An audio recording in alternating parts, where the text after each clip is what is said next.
معاكم فيديو جديد النهارده من اهرامات الجيزه. انا اول مره اجي ازور اهرامات الجيزه، طول عمري ما فيش ولا مره جيت زرت الاهرامات، بس قررت كده فجاه ان انا لازم اروح ازور الاهرامات، لانه ما ينفعش لحد كده يعني عايش في مصر ومصري وما يزورش اهرامات الجيزه. المكان هنا طبعا اللي ممكن تعمله احلى صور ممكن تتصورها مع اهرامات الجيزه، والنشاطات اللي ممكن تعملها هنا انك تركب جمل او تركب عربية حنطور بحصان، او متهيألي مفيش ركوب خيل، انا مش شايف، انا هي عربيات حنطور يا اما ركوب جمل، وبتلف حوالين الهرم بالجمل او بالعربية.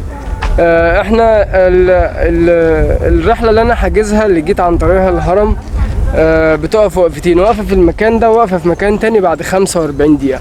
فاحنا في المكان ده كده هنلف كده لفة معاكم ونتصور وناخد كام صورة حلوين ونشوف الجو عامل ايه حوالين الاهرامات، وخليكم معايا يلا.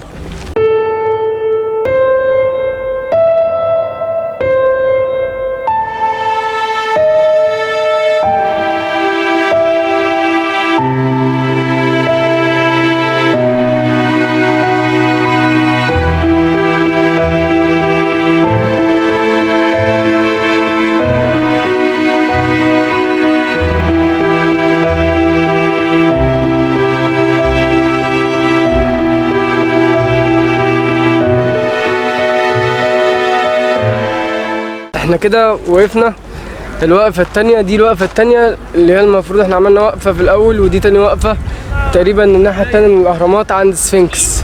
المكان هنا مناسب جدا للصور، تصور مع سفنكس والأهرامات ورا، فخلينا نشوف نتجول في المكان وناخد كام صورة مع بعض.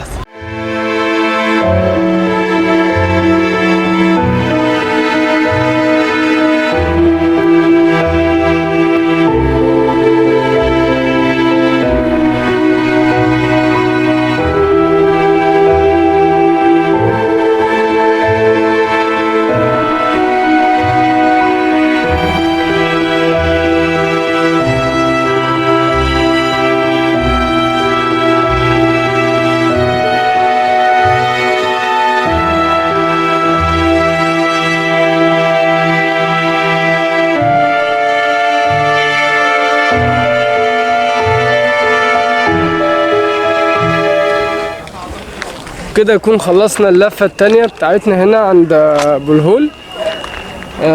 دلوقتي هنروح الاتوبيس علشان رحلتنا خلصت. اشوفكم الفيديو الجاي، ما تنسوش دعم بلايك. سلام.